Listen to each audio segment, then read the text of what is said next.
झारखंड 10वीं व 12वीं बोर्ड के रिजल्ट का बड़ा अपडेट, जानिए कब जारी होंगे परीक्षा परिणाम। जैक की ओर से आयोजित मैट्रिक और इंटर की परीक्षा के परिणाम पर बड़ा अपडेट आया है। झारखंड के 8 लाख विद्यार्थियों को अपने परीक्षा परिणाम का इंतजार है। मैट्रिक में 4,33,000 से अधिक विद्यार्थियों ने परीक्षा दी थी, जबकि इंटर, साइंस, आर्ट्स और कॉमर्स में 3.5 लाख से अधिक विद्यार्थी परीक्षा में बैठे थे। इन सभी को अपने परीक्षा परिणाम का बेसब्री से इंतजार है। मैट्रिक, इंटर ही नहीं, 8वीं, 9वीं और 11वीं बोर्ड की परीक्षा देने वाले विद्यार्थी को भी रिजल्ट का इंतजार है। सूत्र बता रहे हैं कि जैक की ओर से मैट्रिक का रिजल्ट इसी महीने जारी कर दिया जाएगा। उम्मीद की जा रही है कि 20 से 31 मई के बीच मैट्रिक और इंटर का रिजल्ट आ जाएगा। बता दें कि झारखंड में मैट्रिक और इंटर के रिजल्ट एक साथ जारी किए जाते हैं। जिस दिन मैट्रिक का परीक्षा परिणाम जारी होता है, उसी दिन इंटर, साइंस का भी रिजल्ट आ जाता है। कॉमर्स और आर्ट्स का रिजल्ट जैक अलग से जारी करता है। सिंदरी के 500 मीटर के दायरे में धारा 144 भारतीय मजदूर संघ ने किया था 2 दिवसीय धरने का आह्वान। झारखंड सरकार ने सिंदरी में हिंदुस्तान उर्वरक एवं रसायन लिमिटेड से 500 मीटर के दायरे में सीआरपीसी की धारा 144 के तहत निषेधाज्ञा लागू कर दी है। दरअसल राष्ट्रीय स्वयंसेवक संघ से जुड़े भारतीय मजदूर संघ ने उर्वरक संयंत्र के मुख्य द्वार पर सोमवार को 2 दिवसीय धरने का आह्वान किया है। बीएमएम स्थानीय युवाओं के लिए नौकरियों में 75% आरक्षण की मांग कर रहा है। हालांकि बीएमए आंदोलनकारी संयंत्र के पास नहीं दिखाई दिए हैं। झारखंड उत्पाद विभाग के वरिष्ठ अफसरों को फिर से रायपुर बुला सकता है ईडी। छत्तीसगढ़ में शराब घोटाले में ईडी अपनी जांच तेज कर रहा है। ऐसे में इनकी आंच झारखंड में भी बढ़ेगी। छत्तीसगढ़ ईडी ने कुछ दिन पहले झारखंड के उत्पाद सचिव विनय कुमार चौबे और उत्पाद आयुक्त कर्ण सत्यार्थी से 9 घंटे पूछताछ की थी। छत्तीसगढ़ शराब घोटाले में किंग पिन की गिरफ्तारी के बाद अब संभावना बन रही है कि झारखंड उत्पाद अफसरों को फिर से ईडी पूछताछ के लिए बुलाए। छत्तीसगढ़ शराब घोटाले का king pin Arunpati Tripathi CSMCL का MD था। वो अपने पार्टनर सिद्धार्थ सिंघानिया के साथ मिलकर झारखंड का काम देखता था। झारखंड में टॉपर्स को लैपटॉप, मोबाइल व 3 लाख रुपए तक मिलेगा इनाम, जगन्नाथ महतो ने की थी घोषणा। झारखंड में इस साल 10वीं और 12वीं की परीक्षा खत्म हुए 1 महीने हो चुके हैं। छात्र अब रिजल्ट के इंतजार में हैं। वहीं बोर्ड भी परिणाम घोषित करने की तैयारी में लग गया है। इस बीच लोगों के मन में यह भी सवाल है कि झारखंड सरकार इस बार टॉपरों को क्या देगी। बता दें कि झारखंड सरकार ने मेधावी छात्रों को उच्च शिक्षा के लिए प्रोत्साहित करने के लिए एक इनाम योजना शुरू की है। इस योजना के तहत जैक बोर्ड परीक्षा, CBSE बोर्ड परीक्षा और ICSE बोर्ड की परीक्षा के शीर्ष 3 रैंक धारकों को 3 लाख रुपए तक नगद पुरस्कार, 1 लैपटॉप और 1 मोबाइल फोन दिया जाएगा। इसके अलावा अन्य टॉपर को 1 लैपटॉप और 1 स्मार्टफोन के साथ कुछ पुरस्कार राशि दी जाएगी। मालूम हो कि दिवंगत शिक्षा मंत्री जगन्नाथ महतो ने साल 2023 के शुरुआत में ही इस योजना की घोषणा की थी। फिर तपने लगा झारखंड। कई शहरों में तापमान 41 डिग्री के पार, लगातार बढ़ रहा है पारा, रहे सावधान। झारखंड में कुछ दिनों की राहत के बाद गर्मी फिर तेज हो गई है। सुबह से ही तेज धूप की चमक संकेत दे देती है कि आज का मौसम कैसा होगा। मौसम विभाग की माने तो अभी कुछ दिन राहत मिलने की संभावना नहीं है। पिछले 24 घंटे के दौरान रांची का तापमान बढ़ा है। संभावना जताई जा रही है कि अगले 4-5 दिन में राज्य में तापमान में 4 से 5 डिग्री तक बढ़ोतरी होगी। कई जिलों में 10 मई तक तापमान 40 डिग्री तक पहुँचने की संभावना है। गढ़वा, चतरा और पलामू का पारा अभी 41 डिग्री के आंकड़े को पार कर रहा है। अंदाजा लगाया जा सकता है कि मौसम ने कितनी तेजी से करवट ली है।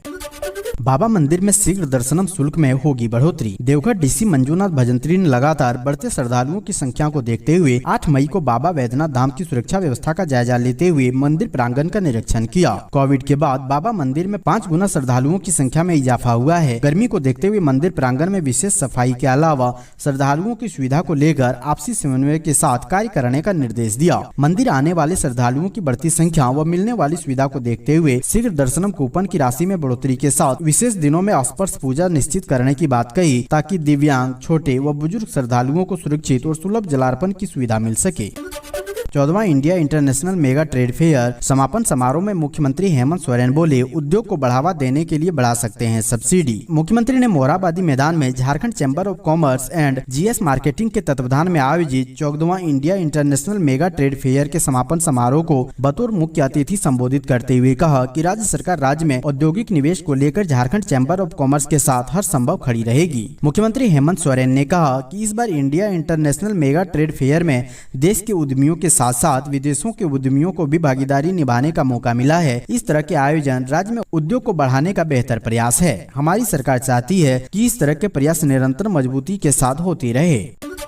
सरकारी स्कूलों के 15,902 विद्यार्थियों में 12,560 ने ही दी वार्षिक परीक्षा, विभाग ने जताई चिंता। झारखंड शिक्षा परियोजना परिषद रांची के निर्देशानुसार रंका अनुमंडल के रंका प्रखंड संसाधन केंद्र के 152 सरकारी स्कूलों में कक्षा 1 से 7 तक के विद्यार्थियों ने वार्षिक परीक्षा दी। परीक्षा सुबह के 7:30 बजे से 9:30 बजे तक ली गई। प्रखंड के 12 संकुलों में संकुल पदाधिकारी की देखरेख में विभिन्न स्कूलों में योग्यात्मक मूल्यांकन की परीक्षा ली गई। प्रखंड में लगभग 15,902 विद्यार्थियों में 12,560 विद्यार्थियों ने परीक्षा में भाग लिया। 3,000 से ज्यादा बच्चों की अनुपस्थिति पर प्रखंड कार्यक्रम पदाधिकारी संतोष कुमार दुबे ने चिंता जताई। उन्होंने कहा कि परीक्षा में 100% बच्चों की उपस्थिति सुनिश्चित कराने के लिए शिक्षकों को निर्देशित किया गया है।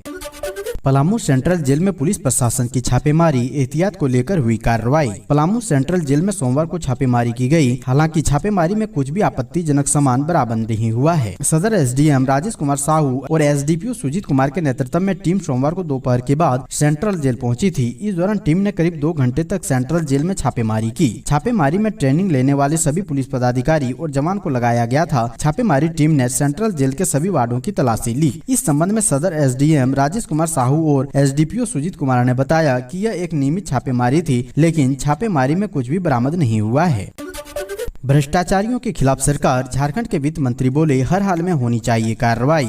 झारखंड में ईडी द्वारा की जा रही लगातार कार्रवाई और केरल में कांग्रेस पार्टी के चुनावी घोषणा पत्र को लेकर झारखंड सरकार के मंत्री डॉक्टर रामेश्वर उरांव ने महत्वपूर्ण बयान दिया है। लोहरदगा में जनसुनवाई कार्यक्रम को लेकर पहुंचे मंत्री ने कहा कि आदिवासियों के पास आखिर है क्या? सिर्फ जमीन ही तो उनकी अपनी है। यदि जमीन को छीनने का काम किया जाएगा तो ऐसे लोगों पर कार्रवाई होनी ही चाहिए। भ्रष्टाचार में लिप्त किसी भी व्यक्ति के खिलाफ चाहे केंद्र सरकार कार्रवाई करे या राज्य सरकार कार्रवाई करे, हर हाल में कार्रवाई होनी चाहिए। वह क्षमा योग्य नहीं है। वहीं मंत्री ने यह भी कहा कि भ्रष्टाचार को रोकने को लेकर राज्य सरकार भी प्रतिबद्ध है। केरल के घोषणा पत्र में बजरंग दल पर प्रतिबंध के मुद्दे पर मंत्री ने कहा कि पार्टी ने जो निर्णय लिया है वह सही है और वह पार्टी के साथ खड़े हैं। राहुल गांधी, सोनिया गांधी और कांग्रेस पार्टी का निर्णय पूरी तरह से सही है।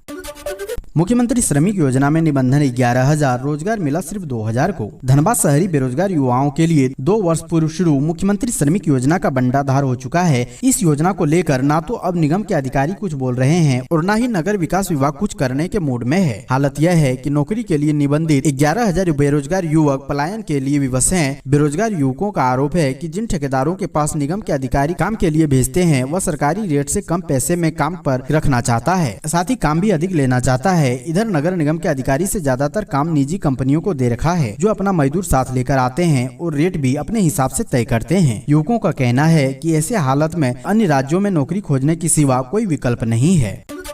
बाबूलाल मरांडी ने जारी किया झारखंड करप्शन का पोस्टर, सोशल मीडिया पर लिखा कवर पोस्टर किरदारों की ये बस एक झांकी है, इंतजार कीजिए कई नाम अभी बाकी है। राज्य में लगातार चल रही ईडी की जांच, कर्मचारी से लेकर अधिकारियों तक से पूछताछ और गिरफ्तारी को लेकर विपक्ष के नेता बाबूलाल मरांडी की सरकार को घेर रहे हैं। कभी सवालों के जवाब देने के लिए उन्हें चैलेंज करते हैं तो कभी जनता से मिलने वाले जवाब का इंतजार करने को कहते हैं। अब एक बार फिर बाबूलाल मरांडी ने सोशल मीडिया पर हेमंत सरकार को आड़े हाथों लिया है। उन्होंने अपने फेसबुक पर एक पोस्टर जारी की है। इस पोस्टर में उन्होंने उन 10 लोगों के नाम जारी किए हैं जो इन दिनों ईडी की रडार में है। कुछ को ईडी गिरफ्तार कर जेल भेज चुकी है तो कईयों से अभी भी पूछताछ कर रही है। बाबूलाल मरांडी इसे द झारखंड स्टोरी करप्शन के किरदार नाम दिया है। उन्होंने लिखा है कि ये कवर पोस्टर किरदारों की बस एक झांकी है, इंतजार कीजिए किरदारों की नाम आना बाकी है। झारखंड के 80 मॉडल स्कूलों में अनुबंध पर नियुक्ति नहीं होंगे शिक्षक, सरकार ने अपनाया ये तरीका। राज्य के 80 उत्कृष्ट विद्यालय में अब अनुबंध पर शिक्षकों की नियुक्ति नहीं होगी। विद्यालयों में सरकारी स्कूल के शिक्षकों को ही पदस्थापित किया जाएगा। विभिन्न जिलों से सरकारी स्कूलों में कार्यरत ऐसे शिक्षकों के नाम मांगे गए थे जो पूर्व में सीबीएसई व आईसीएसई बोर्ड के स्कूलों में कार्यरत थे। जिलों द्वारा दी गई जानकारी के आधार पर लगभग 600 शिक्षकों की सूची तैयार की गई है। इसके अलावा हाई स्कूल में वर्तमान में चल रही शिक्षक नियुक्ति में से भी शिक्षकों का चयन उत्कृष्ट विद्यालय के लिए किया जाएगा। इसके लिए भी जिलों को दिशा निर्देश भेजा गया है।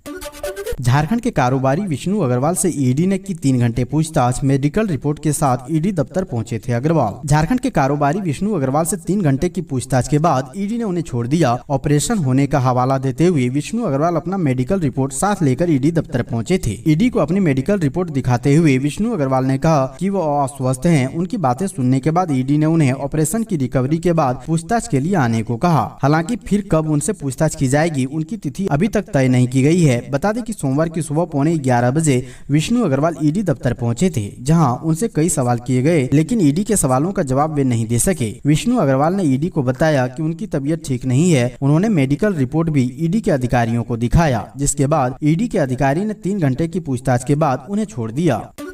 पुलिस को मिली बड़ी सफलता, 2 लाख का इनामी नक्सली गिरफ्तार। लातेहार पुलिस को सफलता मिली है। पुलिस ने 2 लाख के इनामी नक्सली कंजेश गुंजू को गिरफ्तार किया है। पुलिस ने उसे हथियार के साथ गिरफ्तार किया है। वो हेसला चंदवा का रहने वाला है। पिछले कई वर्षों से भाकपा माओवादी संगठन में काजिश सक्रिय था। बता दें कि एसपी को गुप्त सूचना मिली थी, जिसके बाद पुलिस ने छापेमारी करते हुए राजेश को गिरफ्तार किया है। इनके पास से एक देसी हथियार भी बरामद किया गया है। बता दें कि झारखंड पुलिस को नक्सलियों के खिलाफ लगातार सफलता मिल रही है। नक्सली या तो मुठभेड़ में मारे जा रहे हैं या फिर सरेंडर कर रहे हैं। पुलिस लगातार नक्सलियों पर दबाव बनाए हुए है, जिसके परिणाम भी दिख रहे हैं। राजेश की गिरफ्तारी से माओवादियों को फिर एक बार झटका लगा है।